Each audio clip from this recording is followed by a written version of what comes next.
रामगढ़ जिले में स्वास्थ्य विभाग में कुछ दिन पूर्व करोड़ों का घोटाला हुआ था, जिसमें अमजद अली नामक 4th ग्रेड का कर्मचारी को इस मामले में जेल भेज दिया गया था। बता दें कि फर्जी डॉक्टर के नाम से इसने करोड़ों गबन किया है। इस मामले में रामगढ़ के विधायक शंकर चौधरी ने प्रेस वार्ता कर जानकारी दी कि रामगढ़ के जिला उपायुक्त ने जल्दबाजी में यह कदम उठाया है। उन्होंने कहा कि जब जांच कमेटी बैठाया गया तो जांच आने तक रिपोर्ट का इंतजार करना चाहिए था, न कि सिर्फ एक आदमी को जेल भेजकर अपना पल्ला झाड़ना चाहिए था। इन्होंने मांग की कि जो दोषी है उस पर भी कार्रवाई होनी चाहिए। किसी चीज़ के लिए आप लोग आज यहाँ प्रेस कॉन्फ्रेंस बुलाए? अखबारों में मैंने एक समाचार देखा था कि राष्ट्रीय स्वास्थ्य मिशन के अंदर बहुत बड़े पैमाने पर भ्रष्टाचार चल रहा है। इसकी जानकारी उपायुक्त महोदय के द्वारा प्रेस कॉन्फ्रेंस करके दी गई थी और उसमें कहा गया कि इसके अंदर करोड़ों रुपए का घोटाला हुआ है और उसमें FIR भी की गई। मुझे लगता है कि ये जो घटना है, उपायुक्त महोदय ने जल्दीबाजी में बड़े बड़े मगरमच्छों को बचाने के लिए छोटे कर्मचारी को बलि का बकरा बनाया गया। इस घटना के अंदर में जो डॉक्टरों की हो या कर्मचारियों की हो, जो उपस्थिति होती है, उस उपस्थिति को भी सर्टिफाई करने वाले अधिकारी होते हैं। उसके अंदर DS भी होते हैं, CS भी होते हैं, जो उसकी उपस्थिति को सर्टिफाई करते हैं, उसकी सैलरी को सर्टिफाई करते हैं। फिर क्या कारण है कि जब जांच दी गई है तो जांच की रिपोर्ट आने के बाद सारे दोषियों के ऊपर कार्रवाई होनी चाहिए थी, न कि एक व्यक्ति को आपने बिना जांच के जेल भेज दिया केवल कि उसके अकाउंट में पैसे ट्रांसफ़र हुए हैं। क्या मामला है? किसी चीज़ के लिए आप लोग प्रेस? पटना से धनबाद आ रही गंगा दामोदर एक्सप्रेस में पिछले दिनों छेड़खानी के आरोप में गिरफ्तार हुए रोहन कुमार के पक्ष में IRTCSA से जुड़े पदाधिकारी और कर्मियों ने आक्रोश मार्च निकाला और धनबाद DRM को ज्ञापन सौंपकर TTE पर लगे आरोपों को निरस्त करवाने और अविलंब रिहा करने की मांग की। टिकट बनने की कार्रवाई मेरे सामने घटी है। उस TTE ने मुझे बुलाया, मैं AC में कार्यरत था। उसने कहा कि सर आइए जल्दी, S5 की एक समस्या है। मैं गया, मेरे सामने टिकट बनी है। मैंने उस कोच के सारे यात्रियों से गवाही के रूप में बयान लिया, किसी ने इस घटना की पुष्टि नहीं की। इस घटना नहीं पुष्टि होने के बाद भी GRP ने मेरे सामने जबरदस्ती मेरे स्टाफ को उतारा। ऐसा कहीं तक किसी नियम में नहीं है कि ऑन ड्यूटी स्टाफ को आप गिरफ्तार करें। मैंने कहा कि मैं TS हूँ, हमारे किसी भी बड़ी अधिकारी से बिना इजाजत के, बिना परमिशन के उसने ऐसा किया। ये मैनुअल में कहाँ कहता है? क्या लगता है कि पुलिस ये घटना पूरी तरह निराधार है और पुलिस की पूरी मिलीभगत है। GRP गया पूरा तरह इसमें मिला हुआ है। टिकट चेकिंग स्टाफ ट्रेन में ऑन ड्यूटी पटना से धनबाद ट्रेन लेकर आ रहा था। एक महिला बगैर टिकट यात्रा कर रही थी। उस महिला यात्री को मेरे TT के द्वारा फाइन किया गया और उस ऑन ड्यूटी जो उस ट्रेन में जो GRP स्टाफ था, उसने उस महिला को बहला फुसलाकर TT के अगेंस्ट में आवेदन लिया और ऑन ड्यूटी स्टाफ को कहीं भी कोई भी ऐसे गवर्नमेंट के मैनुअल में नहीं है कि जो सेंसिटिव पद पर कार्यरत हैं उनको ऑन ड्यूटी आप उतार नहीं सकते हैं। ऑन ड्यूटी स्टाफ को गया GRP के द्वारा ज़बरदस्ती उतारा गया। उस महिला को प्रेशर में, दबाव में बहलाकर फुसलाकर इस TT जो रोहन कुमार हमारा ईमानदार TT है, कर्तव्यनिष्ठ TT है, उसके अगेंस्ट में उसने FIR दर्ज किया। उसी के प्रोटेस्ट में हम लोग रेल प्रशासन FIR किया है, शाम में सारा दिन उसको पूरा गलत तरीका से किया गया, क्योंकि उसको जब उतारा गया टाइम कुछ और दिया गया, गाड़ी का कुछ टाइम और था और दिन भर उसको रखा गया। इसलिए रखा गया कि ताकि सैटरडे और संडे पड़ जाएगा, 2 दिन कोर्ट बंद रहेगी और इसमें इस TT को हम जेल भेज। धनबाद में मुख्यमंत्री हेमंत सोरेन की महत्वपूर्ण योजना आपकी सरकार आपके द्वार कार्यक्रम मजाक का विषय बन गया है। कई ऐसे पंचायत में कैंप आयोजित हो रहे हैं जहां प्रखंड स्तर से, अंचल स्तर से या फिर जिला स्तर से कोई वरीय पदाधिकारी नहीं पहुंचते। सिर्फ ब्लॉक अंचल के कर्मचारी और सीमित मैन पावर के बीच लोगों से आवेदन लेने की प्रक्रिया चल रही है। कुछ ऐसा ही नज़ारा गोविंदपुर प्रखंड के आसन बनी 2 पंचायत में आयोजित शिविर में देखने को मिला। शिविर में पहुंचने वाले लोगों का आरोप है कि हर बार शिविर लगता है है, आवेदन देते हैं, रिसीविंग मिलता है पर उस पर काम ठीक से नहीं हो पाता और बार बार उन्हें ऑफिस के चक्कर लगाने पड़ते हैं। अच्छा, ये बताइए कि किस लिए आप यहाँ पे आए हुए हैं? पेंशन लिए। उम्र कितना हो रहा है? 60 साल। तो पेंशन तो आजकल सरकार 25 साल की उम्र से ही देना शुरू कर दी है। हमको अभी तक नहीं मिला, कुछ नहीं मिला सरकार को। घर भी नहीं मिला है, शौचालय भी नहीं मिला है और पेंशन भी नहीं मिला। यहाँ पर आप आई हुई हैं, हाँ। किस योजना का लाभ लेने के लिए आई हैं? हम सिर्फ घर का लिए आए हैं। घर चाहिए? हाँ। क्यों चाहिए? क्योंकि मेरे पति का पैरालाइज हो गया है और मेरा छोटा बच्चा है, इसीलिए हम आते हैं। मेरा 6 साल शादी हुआ मगर कभी घर नहीं मिला हमको। अभी ये लेके 4 बार हम फॉर्म भरे हैं लेकिन एक बार भी नहीं मिला।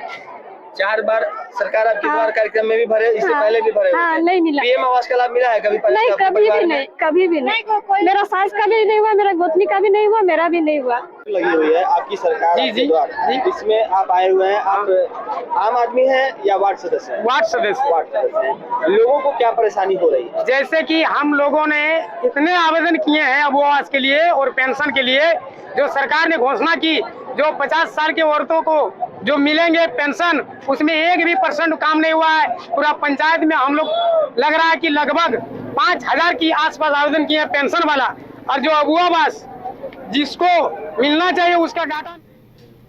झारखंड में विधिक सेवा प्राधिकार के निर्देश पर लोगों को जागरूक बनाने के लिए जागरूकता रथ धनबाद सिविल कोर्ट से रवाना किया गया। धनबाद के प्रधान जिला और सत्र न्यायाधीश और चेयरमैन जिला विधिक सेवा प्राधिकार राम शर्मा ने जागरूकता रथ को हरी झंडी दिखाकर रवाना किया। मौके पर न्यायाधीश राम शर्मा और डालसा प्रभारी सचिव निताशा बारला ने बताया कि लोगों को जागरूक बनाने, सरकार की विभिन्न योजनाओं की जानकारी देने, कानूनों की जानकारी देने के लिए चलंत लोक अदालत और जागरूकता रथ द्वारा 30 सितंबर तक जिले के हर कस्बे, मोहल्ले, गांव और ब्लॉक में जाकर लोगों को विभिन्न कानूनों के बारे में जानकारी दी जाएगी।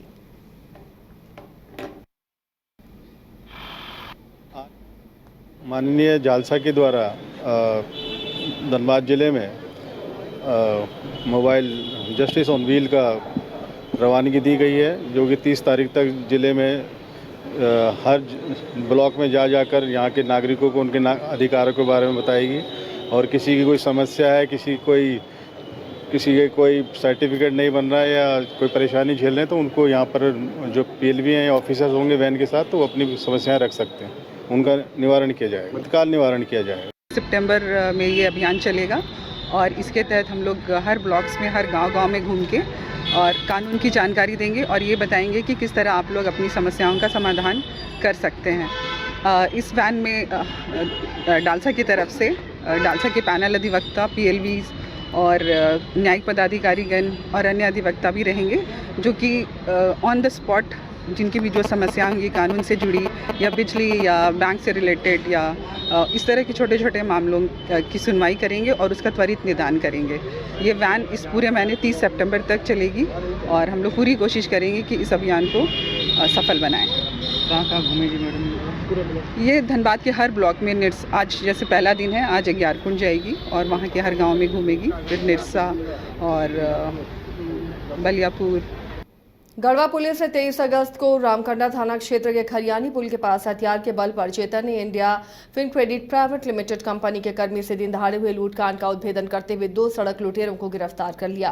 पुलिस ने गिरफ्तार लुटेरों के पास से 2 देसी कट्टा और 1 बगैर नंबर की मोटरसाइकिल भी बरामद की है। थाना अंतर्गत दिनांक 23 तारीख को, पिछले 23 तारीख को एक CSP के कर्मी थे, उनसे लूट की घटना कारित हुई थी।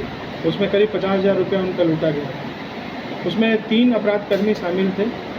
लूट की घटना के बाद विलंब कांड दर्ज करते हुए और इसमें एक SIT अनुमंडल पुलिस पदाधिकारी रंका के नेतृत्व में थाना प्रभारी रमकंडा और रवि पटेल सब इंस्पेक्टर रमकंडा थाना के उनके द्वारा जो है ये काफ़ी अच्छा मैनुअल इन्फॉर्मेशन गैदर करते हुए घटना में शामिल 2 अपराध कर्मियों की गिरफ्तारी की गई है और इसमें अपराध कर्मियों के निशानदेही पे 2 देसी कट्टा, 8 गोली, घटना में प्रयुक्त मोटरसाइकिल, 2 मोबाइल फ़ोन और 7,500 रुपये करीब बरामद किए गए हैं। इनका एक तीसरा साथी है जो कि पकड़ में नहीं आया है, उसकी गिरफ्तारी के लिए लगातार छापेमारी की जा रही है। इन दोनों अपराध कर्मियों का आपराधिक इतिहास रहा है।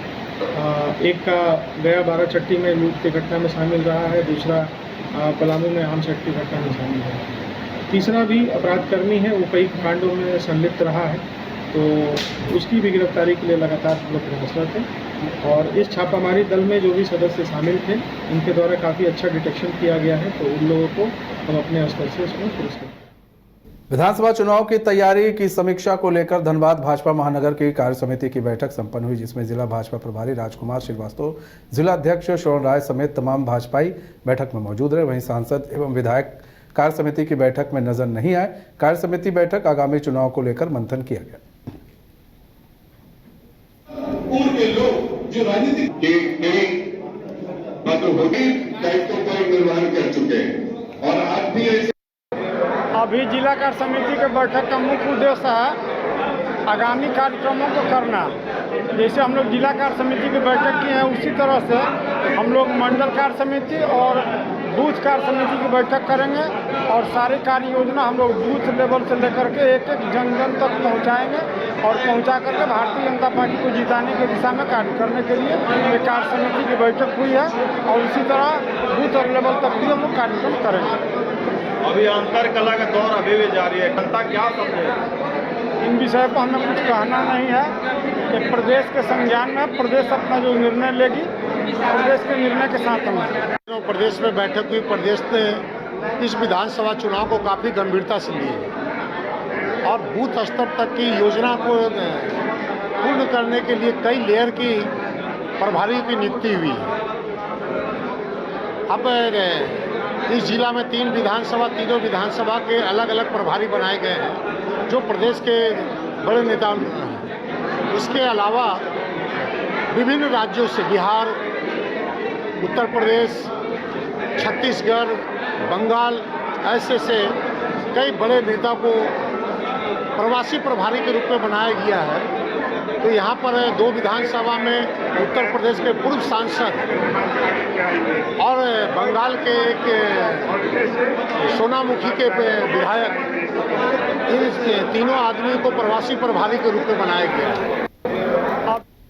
उत्पाद विभाग के सिपाही बहाली के दौड़ में अभ्यर्थियों के बेहोश और मौत की घटना से आक्रोशित अखिल भारतीय विद्यार्थी परिषद ने सोमवार को सदर अस्पताल के मुख्य गेट को जाम करते हुए धरने पर बैठ गए। इस दौरान एबीवीपी कार्यकर्ताओं ने राज्य सरकार और जिला प्रशासन के खिलाफ नारेबाजी की। वहीं एबीवीपी के प्रदेश सोशल मीडिया संयोजक आशीष सिंह ने कहा कि गिरिडीह के सदर अस्पताल में भर्ती अभ्यर्थियों को अस्पताल के कॉरिडोर में रखकर ट्रीटमेंट किया जा रहा है और एक बेड पर 4 अभ्यर्थियों को रखकर ट्रीटमेंट किया जा रहा है। वहीं जब एबीवीपी कार्यकर्ताओं सदर अस्पताल में जाकर पूछताछ करते हैं तो वहां के नर्स का कहना है कि आप लोग ही व्यवस्था क्यों नहीं देख लेते।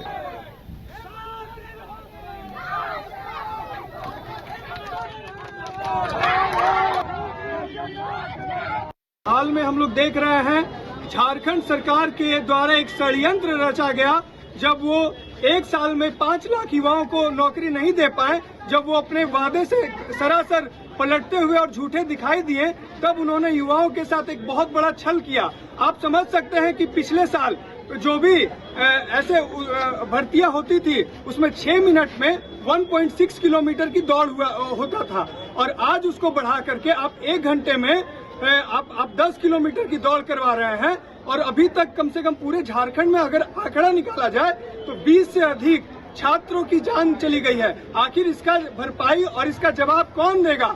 यहाँ पे सदर हॉस्पिटल में गिरिडीह में हमारे 2 युवक को रेफर किया गया और वो रास्ते में मर गए, उसका जवाब कौन देगा? यहाँ पे अगर हम सवाल करते हैं अस्पताल प्रशासन से या जिला प्रशासन से तो उनके द्वारा कहा जाता है कि आप ला करके पानी पिलाइए उनको। अगर जब हम ही को पानी पिलाना है, जब यहाँ पे बेडशीट हम ही को बदलना है, तो फिर वो लोग क्यों सेल्फी ले रहे हैं? हाल 5 राज्य, 61 शहर, 150 प्रोजेक्ट और एक वास्तु विहार। नई सोच, नया घर। बनाए रखिए अपना प्यार, सेवा में है वास्तु विहार।